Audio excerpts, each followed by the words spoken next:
السلام علیکم ورحمۃ اللہ وبرکاتہ۔ الحمدللہ والصلاة والسلام علی رسول اللہ۔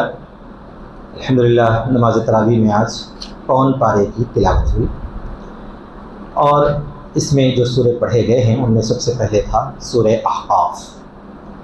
اللہ تعالیٰ نے سورہ احقاف میں شروع میں ارشاد فرمایا ہے، قرآن مجید اللہ تبارک تعالیٰ کی نازل کردہ کتاب ہے جو غلبے والا ہے، حکمت والا ہے، جاننے والا ہے۔ اور فرمایا کہ اللہ کو چھوڑ کر تم کن چیزوں کی عبادت اور پرستش کرتے ہو، مجھے بتلاؤ وہ چیزیں آسمان میں اللہ تعالیٰ نے جو مخلوقات پیدا کی ہیں ان میں سے کسی میں شریک ہیں، زمین میں جو مخلوقات پیدا کی گئی ہیں اس میں وہ شریک ہیں، یا آسمانوں کے بنانے میں کسی قسم کی ان کی شرکت ہے؟ بالکل نہیں ہے۔ جب جن کی پرستش کی جا رہی ہے اللہ کو چھوڑ کر، ان کے اندر کوئی طاقت اور قدرت ہے ہی نہیں، تو پھر ان کی پوجا اور پرستش تم کرتے کیوں ہو؟ صرف اللہ کی عبادت کرو، اسی میں تمہارے لیے کامیابی ہے۔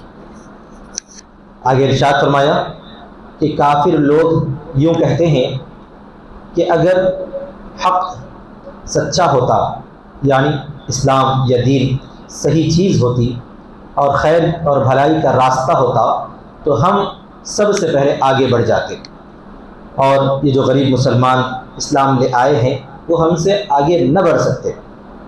یعنی ان ناسمجھ لوگوں نے یہ تصور کر لیا کہ چونکہ ہم نے اسلام قبول نہیں کیا ہے لہذا اسلام سچا نہیں ہے۔ عجیب و غریب منطق۔ اللہ تعالیٰ فرماتا ہے کہ یقیناً اسلام کے اندر بھلائی ہے، سچائی ہے، خیر ہی خیر ہے۔ اگر تم مان لیتے ہوتے تو ضرور تمہارے لیے بھی فائدہ اور بھلائی ہوتی، لیکن تم نے نہیں مانا، تسلیم نہیں کیا، پھر یہ دعویٰ کر رہے ہو کہ اگر اچھا کام ہوتا تو ہم ضرور مانتے۔ کام یقیناً اچھا ہے، اگر تم مان لیتے تو تمہارے لیے فائدہ اور بھلائی ہوتا۔ پھر اس کے بعد آگے فرمایا گیا ہے کہ ہم نے انسان کو حکم دیا ہے کہ وہ اپنے والدین کے ساتھ حسن سلوک کرے، اچھا معاملہ کرے، کیونکہ والدین نے بہت ہی زیادہ بچوں پر محنت اور مشقت کی ہوتی ہے۔ خصوصاً ماں بچے کو اپنے پیٹ کے اندر کئی مہینوں تک رکھتی ہے، پھر اپنے دودھ سے اس کو استفادہ پہنچاتی ہے۔ یہ سلسلہ جاری رہتا ہے۔ کم سے کم بچہ جو ماں کے پیٹ میں، پھر اس کے بعد دودھ پینے کی جو مدت ہے وہ تقریباً 2.5 سال تک کی ہے۔ یعنی ماں کے پیٹ میں 6 مہینے سے 9 مہینے تک وہ رہتا ہے، پھر اس کے بعد 2 سال کی مدت تک ماں کا دودھ بچہ پیتا رہتا ہے۔ اور مسئلہ بھی یہاں پر بیان کیا گیا ہے کہ کسی بھی خاتون کو اپنے بچے کو زیادہ سے زیادہ دودھ پلانے کی جو مدت ہے وہ 2 سال ہی مقرر ہے، اس سے زیادہ نہیں پلانی چاہیے۔ اسی کے ذیل میں ایک مسئلہ یہ بھی علماء نے بیان فرمایا ہے کہ مدت رضاعت، یعنی اگر کوئی بچہ کسی دوسری عورت کا دودھ پی لے تو وہ اس کی رضاعی ماں بن جاتی ہے، اور وہ مدت بھی ہے 2 سال، یا بعض فقہاء نے 2.5 سال کی مدت بھی بیان فرمائی ہے۔ 2.5 سال کی مدت، 2 سال کی مدت کے بعد تو بچہ کسی کا دودھ پینا ہی نہیں چاہیے، تو اپنی ماں کے علاوہ کسی دوسری خاتون کا دودھ پی لے یہ تو ناجائز ہی ہے۔ لیکن اگر کوئی غلطی سے پی بھی لیتا ہے پھر بھی وہ اس کی رضاعی ماں شمار نہیں ہوتی۔ یہ بھی اسی کے ذیل میں مسائل نکالے گئے ہیں۔ بہرحال اللہ تعالیٰ نے پھر آگے ارشاد فرمایا، ایک واقعہ بیان کیا گیا کہ جس طرح اللہ کے نبی حضرت محمد مصطفیٰ صلی اللہ علیہ وسلم انسانوں کی طرف مبعوث کیے گئے ہیں، بھیجے گئے ہیں، اسی طرح نبی صلی اللہ علیہ وسلم جنات کے لیے بھی مبعوث ہیں، بھیجے گئے ہیں۔ چنانچہ جنات جو ایک مخلوق ہے جو ہم کو نظر نہیں آتی لیکن یقیناً وہ مخلوق موجود ہے، ان میں بھی نیک اور اچھے، اسی طرح برے یا ناپاک لوگ بھی ہوتے ہیں۔ بہرحال جنات کی ایک جماعت نبی صلی اللہ علیہ وسلم کی خدمت میں حاضر ہوئی، اور اس جماعت نے نبی صلی اللہ علیہ وسلم سے کلام مجید سنا۔ پھر جا کر اپنی جنوں کی قوم سے انہوں نے کہا، یا قومنا انا سمعنا کتابا انزل من بعد موسیٰ، کہ اے ہماری قوم، ہم نے ایک کتاب سنی ہے جو موسیٰ علیہ السلام کے بعد جو اللہ نے ان کو کلام دیا تھا تورات، اسی طرح عیسیٰ علیہ السلام کے بعد عیسیٰ علیہ السلام کو جو انجیل دی گئی تھی، تو ویسا کلام جو سنا ہے ہم نے وہ یقیناً سچا کلام ہے، اور تم سب بھی محمد صلی اللہ علیہ وسلم پر ایمان لے آؤ۔ یہ کہہ کر جنات کی جس جماعت نے آپ صلی اللہ علیہ وسلم سے کلام سنا، آپ پر ایمان لائے، انہوں نے جا کر اپنے جنوں کی جو قوم ہے اس قوم کو انہوں نے نصیحت کی۔ اس کا ذکر بھی اسی سورہ کے اندر کیا گیا ہے۔ اس کے بعد ہے سورہ محمد. سورہ محمد صلی اللہ علیہ وسلم، اس میں اللہ تبارک و تعالیٰ نے مسلمانوں کے ساتھ جو مشرک لوگوں کے تعلقات ہوتے ہیں اس کا ذکر فرمایا ہے. دو قسم کے مشرک ہیں. ایک تو وہ ہیں جو اپنے شرک پر باقی رہتے ہیں لیکن مسلمانوں کے ساتھ چھیڑ چھاڑ نہیں کرتے. ان کے بارے میں تو سورہ ممتحنہ میں احکامات دیے گئے ہیں جو آگے آنے والا ہے انشاءاللہ. سورہ محمد میں ان لوگوں کے لیے حکم ہے، ایسے مشرک اور کافر لوگ جو مسلمانوں سے مسلسل نبرد آزما ہیں، لڑتے رہتے ہیں، مسلمانوں کا جینا دوبھر کرتے ہیں اور انہیں صحیح زندگی گزارنے کا موقع نہیں دیتے. اللہ تعالیٰ ایسے ایمان والوں کے بارے میں فرماتا ہے اور ایسے کافر لوگوں کے بارے میں احکامات بیان فرماتا ہے. الذین کفروا وصدوا عن سبیل اللہ اضل اعمالهم. جو لوگ کافر ہیں یعنی اللہ کا انکار کرتے ہیں، صرف کافر رہتے کوئی حرج کی بات نہیں، وصدوا عن سبیل اللہ، اللہ کے راستے سے دوسروں کو روکتے ہیں، اضل اعمالهم، تو ان کے تمام اعمال ضائع ہیں، برباد ہیں. ایسے کافر لوگوں سے اے مسلمانوں جب تمہارا آمنا سامنا ہو جائے میدان جنگ میں، جب تم ان سے بھڑ جاؤ فضرب الرقاب، تو ان کی گردنیں مار دو. ویسے کافروں پر رحم کرنے کی کوئی گنجائش نہیں. کیوں؟ اگر وہ کافر یوں ہی رہتے اپنی جگہ، آپ ہم سے کوئی چھیڑ چھاڑ نہ کرتے تو کوئی حیرت کی بات نہیں تھی. لیکن وہ لوگ جو مسلمانوں کو ستاتے ہیں، تکلیف دیتے ہیں، چھیڑ چھاڑ کرتے ہیں، تو پھر ان پر رحم کرنے کی کوئی گنجائش ہے ہی نہیں. پھر مسلمانوں کو اللہ تعالیٰ نے ارشاد فرمایا ہے کہ ایمان والے تو وہ لوگ ہیں کفروا اتبعوا الباطل وآمنوا اتبعوا الحق، کہ ایمان والے باطل کا کفر کرتے ہیں. یہاں ایک نقطہ میں آپ کو بتانا چاہتا ہوں کہ ہمارے غیر مسلم جو بھائی ہیں، مشرک لوگ ہیں، انہیں کافر کہے تو غصہ آ جاتا ہے کہ ہم کو کافر کہا جا رہا ہے. کافر کا مطلب کوئی گالی نہیں ہے، کافر کا مطلب کوئی برا لفظ نہیں ہے، کافر کا مطلب ہے انکار کرنے والا. اس سورے میں تو اللہ تعالیٰ نے مسلمانوں کے لیے لفظ کافر کا استعمال فرمایا کہ کفروا اتبعوا الباطل، کہ وہ لوگ باطل کا کفر کرتے ہیں، یعنی ہم نے باطل کا انکار کیا. تو جو لوگ باطل پر جمے ہوئے ہیں ان کے حساب سے ہم کافر ہیں. یعنی غیر مسلم جو بتوں کی پوجا کرتے ہیں تو ہم بتوں کی پوجا کے کافر ہیں، یعنی ہم بتوں کی پوجا کا انکار کر دیتے ہیں. تو ہر انکار کرنے والا کافر شمار ہوتا ہے. تو ہمارے غیر مسلم بھائیوں کو اس پہ ناراض نہیں ہونا چاہیے کہ ہمیں کافر کہا جا رہا ہے. آپ بھی ہمیں کافر کہیے کہ آپ کے حساب سے ہم کافر، ہمارے حساب سے آپ کافر. تو یہ کافر کا لفظ کوئی گالی نہیں ہے. وہ اسی سورے سے جو ہے یہ نقطہ نظر آتا ہے. غور کیجیے آپ ان الفاظ کا ایمان والوں کے لیے. والذین آمنوا بما نزل علی محمد وهو الحق من ربهم كفر عنهم سیئات ما اصلح بالهم ذلك بان الذین كفروا اتبعوا الباطل، کہ ایمان والے لوگ وہ ہیں جو باطل کا کفر کرتے ہیں. وآمنوا اتبعوا الحق من ربهم، اور اللہ تعالیٰ نے ان کے رب نے جو حق بات اتاری ہے اس پر ایمان لاتے ہیں.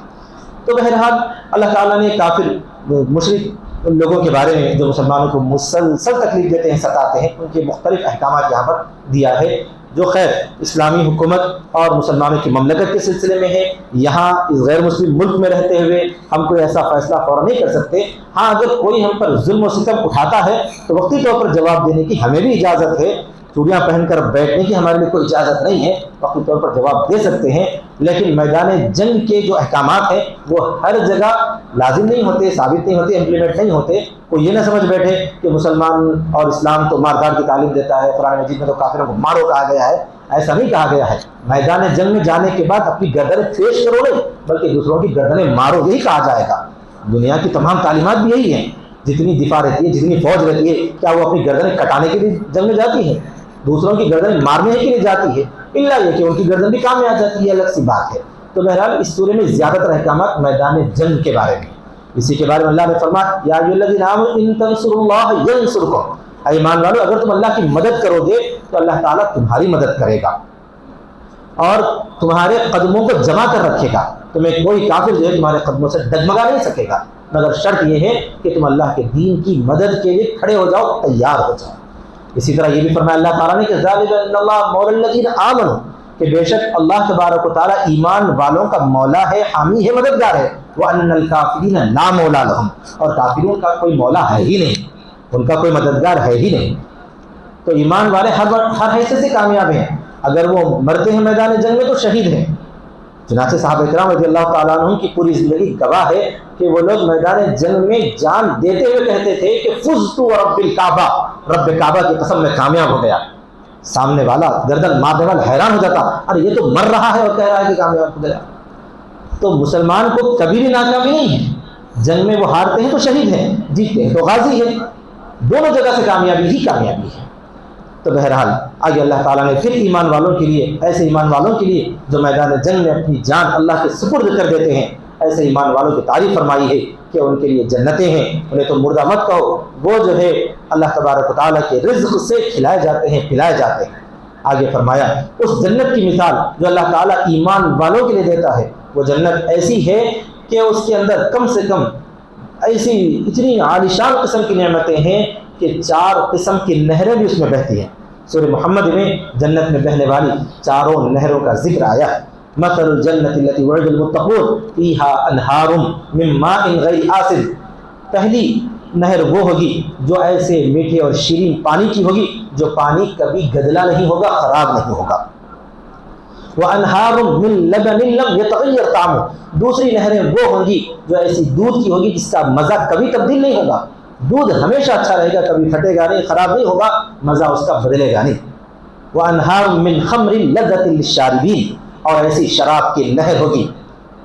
دنیا کے اندر اگر اس بری چیز کو ہم اپنے منہ سے نہ لگائیں گے تو اللہ تعالیٰ اس کو ایسی پاک صاف شفاف شراب بنا کر نہر میں بہا کر اللہ تعالیٰ ایمان والے کو نصیب فرمائے گا جنت میں۔ وَأَنْهَارٌ مِّن خَمْرٍ لَذَّةٍ لِّلشَّارِبِينَ، ایسی شراب کی نہر ہوگی جو پینے والوں کے لیے لذیذ ہوگی، اس میں نشہ نہیں ہوگا، غول نہیں ہوگا، اس کے اندر سر چکرائے گا نہیں۔ آگے فرمایا وَأَنْهَارٌ مِّنْ عَسَلٍ مُّصَفًّى، اور ایسی شہد کی نہر ہوگی جو بالکل پاک صاف ہوگا، اس میں کسی مکھی کی بدبو بھی نہیں ہوگی۔ تو یہ 4 نہریں اللہ تعالیٰ اہل جنت کو جنت میں نصیب فرمائیں گے۔ سورہ محمد میں اللہ تعالیٰ نے 4 نہروں کا ذکر فرمایا ہے، اور فرمایا یہ نہریں ان ایمان والوں کے لیے ہیں جو جنت میں پہنچ جائیں گے اور وہ ہمیشہ ہمیشہ رہیں گے۔ اس کے بالمقابل کافر لوگ جو کفر کی حالت میں مریں گے وہ ہمیشہ ہمیشہ دوزخ میں جلتے رہیں گے۔ پھر اس کے بعد ہے سورہ فتح۔ سورہ فتح میں اللہ تبارک و تعالیٰ نے نبی اکرم صلی اللہ علیہ وسلم کے اس عمرے کے سفر کا ذکر فرمایا ہے جس عمرے کے سفر سے کافروں نے جو ہے روک دیا تھا، اور یہ کہا تھا انہوں نے کہ اب تو آپ نہیں آ سکتے۔ حالانکہ اس زمانے میں بین الاقوامی قانون تھا، اور آج بھی بہت سارے ملک ایسے ہیں جہاں پر قانون ہوا کرتا ہے کہ کوئی آدمی اپنے مذہب کے پیش نظر اگر اس کا خیال کرتے ہوئے دوسرے ملک میں جاتا ہے تو وہ ملک کے باشندے اس کو روکتے نہیں ہیں۔ مکہ مکرمہ میں بھی جو کعبۃ اللہ ہے اس کا قانون بھی بین الاقوامی طور پر یہ موجود تھا کہ کوئی بھی آدمی چاہے ان کے دشمن ملک سے کیوں نہ تعلق رکھتا ہو، اگر وہ احرام باندھ کر مکہ آئے گا تو روکا نہیں جا سکتا۔ لیکن اس زمانے میں مشرک لوگوں نے، کافر لوگوں نے نبی اکرم صلی اللہ علیہ وسلم کا راستہ روک دیا۔ آپ صلی اللہ علیہ وسلم بحالت احرام تھے، آپ کے ساتھ صحابہ کی بھی ایک جماعت تھی، تقریباً 300-400 صحابہ تھے، سب احرام پہنے ہوئے تھے، اوڑے ہوئے تھے۔ نبی صلی اللہ علیہ وسلم نے کہلا بھیجا کہ دیکھیے ہم جو ہے کوئی لڑائی جھگڑا کرنا نہیں چاہتے، ہم جو ہے احرام باندھ کر آئے ہیں، عمرہ کریں گے، چلے جائیں گے۔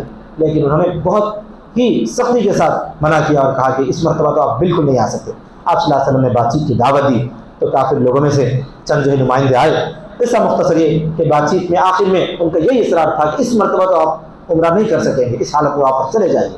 آپ صلی اللہ علیہ وسلم کو وہ شرط بڑی شاق گزر رہی تھی، لیکن حکمتاً نبی صلی اللہ علیہ وسلم نے اس کو مان لیا، جبکہ صحابہ کرام تیار نہیں تھے۔ نبی صلی اللہ علیہ وسلم نے صحابہ کرام سے مشورہ کیا، صحابہ نے فرمایا کہ اللہ کے رسول جو قانون ہے اس قانون کے حساب میں ہم آئے ہیں، ہم کوئی لڑنا نہیں چاہتے، وہ لوگ بازو رہ جائیں، ہم عمرہ کر لیں گے، فوراً نکل جائیں گے، ہم قیام میں نہیں کریں گے۔ لیکن ان کا بس ایک ہی اصرار تھا کہ آپ عمرہ نہیں کر سکتے۔ آپ صلی اللہ علیہ وسلم نے ان کی شرط منظور کر لی، اور اس کے ساتھ ساتھ کچھ اور معاہدات بھی کیے۔ 10 سالہ ناجنگ معاہدہ ہوا تھا، ایک ایسی ٹریٹی ہوئی تھی کہ 10 سال تک ہم آپس میں بحث جنگ وغیرہ نہیں کریں گے، اور اگلے سال آپ کو عمرے کی اجازت ہوگی، آپ آئیں عمرہ کریں، اس کو عمرۃ القضا کہتے ہیں۔ اللہ تعالیٰ کا فیصلہ بڑا عجیب ہے۔ دیکھیے صلح حدیبیہ اسی کا نام ہے، جو معاہدہ ہوا تھا، جو امن ٹریٹی ہوئی تھی، اس کو صلح حدیبیہ کہتے ہیں۔ نبی صلی اللہ علیہ وسلم صلح حدیبیہ سے پھر واپس جب احرام کھول کر اپنے جانور کی قربانی کر کے آپ صلی اللہ علیہ وسلم اور صحابہ کرام حالت احرام میں قربانی کے جانور بھی لے گئے تھے، تو اس کے باوجود مکے والوں نے روک دیا، جو اس بات کی علامت تھی کہ اس سے عمرہ کریں گے اور کوئی مقصد نہیں ہوگا۔ لیکن قربانی کر کے نبی صلی اللہ علیہ وسلم احرام کھول کر جب واپس جا رہے تھے تو باری تعالیٰ نے آیت نازل فرمائی، انا فتحنا لک فتحا مبینا، اے نبی ہم نے آپ کو کھلی فتح نصیب فرمائی ہے۔ صحابہ حیران ہو گئے تھے، یہاں پر تو بظاہر سمجھ میں آ رہا ہے کہ ہم جو ہے دب کر صلح کر کے واپس جا رہے ہیں، لیکن باری تعالیٰ فرماتا ہے کہ یہ صلح دبی ہوئی نہیں ہے، حکمتاً اس صلح کو کیا گیا ہے، لیکن یہ کھلی ہوئی فتح ہے، کامیابی۔ چنانچہ ساری دنیا نے دیکھا کہ کہ صلح حدیبیہ کے بعد ایسا امن کا پرچار ہوا کہ نبی صلی اللہ علیہ وسلم نے دنیا کے مختلف بادشاہوں کو خطوط لکھے، اور اتنی زیادہ جو ہے کامیابی ہوئی صلح کے نتیجے میں کہ کئی لوگ مدینہ آئے اور انہوں نے اسلام کو سمجھنے کی کوشش کی۔ جس وقت نبی صلی اللہ علیہ وسلم حدیبیہ سے پہلے جب عمرے کو جا رہے تھے تو 300-400 صحابہ آپ کے ساتھ تھے، لیکن اگلے سال جب عمرے قضا کے لیے نبی صلی اللہ علیہ وسلم تشریف لے گئے تو اس وقت تقریباً 1200 سے 1400 صحابہ آپ صلی اللہ علیہ وسلم کے ساتھ تھے۔ اللہ تعالیٰ نے اسی کی پیشن گوئی 1 سال پہلے ہی کر دی اور فرمایا کہ لَتَدْخُلُنَّ الْمَسْجِدَ الْحَرَامَ، یقیناً تم ضرور مسجد حرام میں داخل ہوگے، انشاءاللہ آمنین محلقین رؤوسکم ومقصرین، اللہ چاہے تو تم کو ضرور مسجد حرام پہنچائے گا۔